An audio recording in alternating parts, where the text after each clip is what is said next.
And now, another episode of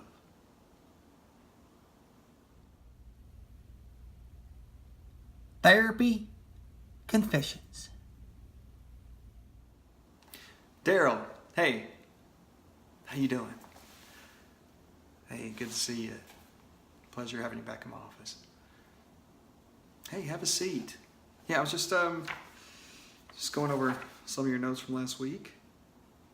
Yeah, tell me about this week.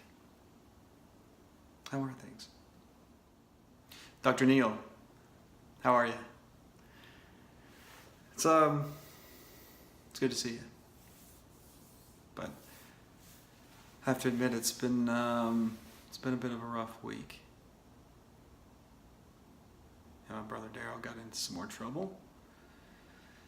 And I had to be there to clean up his mess, as usual. It all started when Me and the boys, we was all sitting over in the break room the other day.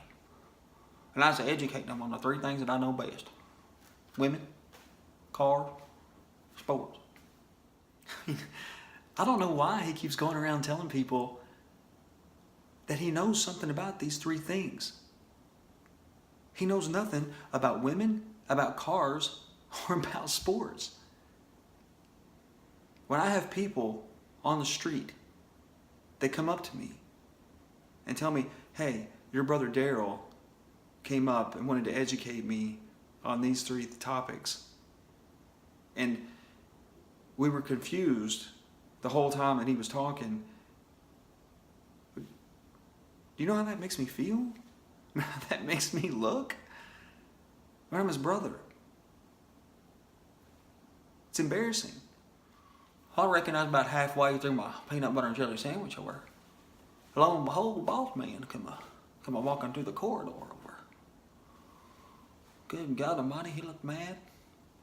Now he come straight for a beeline over right toward me. He said, "What are you doing?" I said, "Well, I'm sitting there eating my peanut butter and jelly sandwich." He said, "Well, I want to see you in my office right now." I said, "Well, by God." So I set down my peanut butter and jelly. I followed him back in there to his office. He said, "I'm going to close this door. You go ahead and have a seat." So I parked it right there. First of all, the man's name isn't Bossman. It's Daryl Briggs. He's a good guy. I've known him since high school. And I've told Daryl over and over, if you want respect around the workplace, call the man Mr. Briggs. Secondly, it's never, ever a good thing to get pulled out of your lunch break and get pulled into the boss's office for a conversation. That's just not good. Bossman sat there right across from me. He said, "Was you in the supermarket last night about 7 o'clock?" I said, "Yeah, I believe it was." He said, "And did you get into an altercation with the woman down there?" I said, "Yeah, I believe I did." He said, "Well, won't you give me your recollection of what happened down there?" I said, "Well, I was just standing there.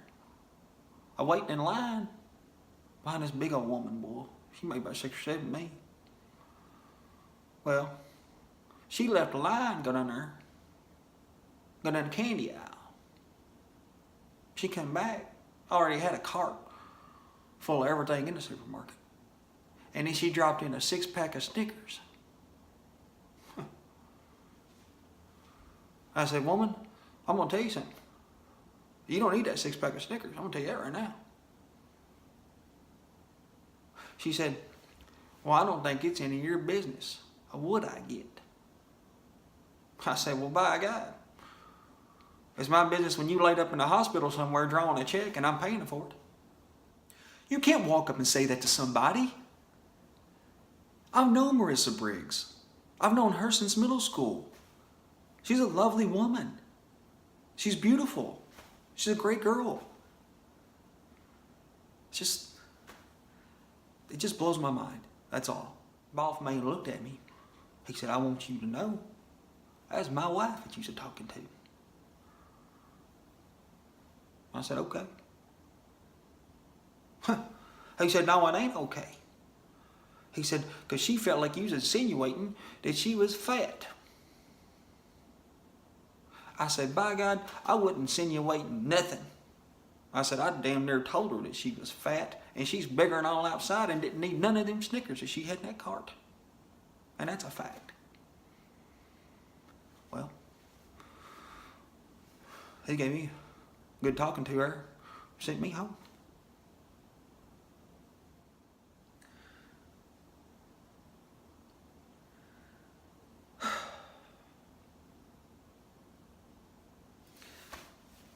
Yeah, so guess who got a phone call about 9 o'clock that night?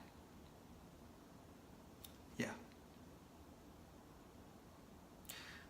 Mr. Briggs, after chewing me out for about 10 minutes, wanted to inform me that if I couldn't get control of my brother, that he would no longer be employed at the tire factory.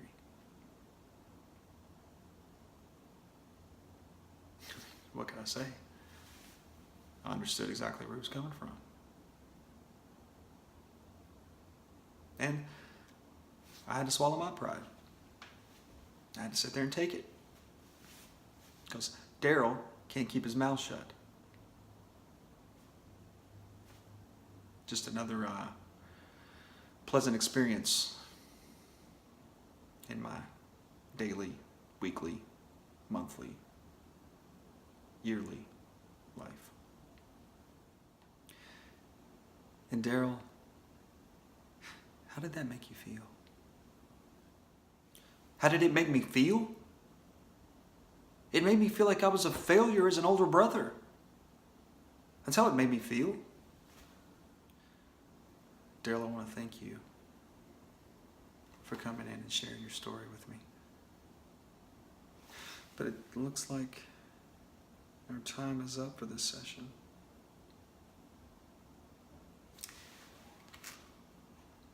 I'll see you next week.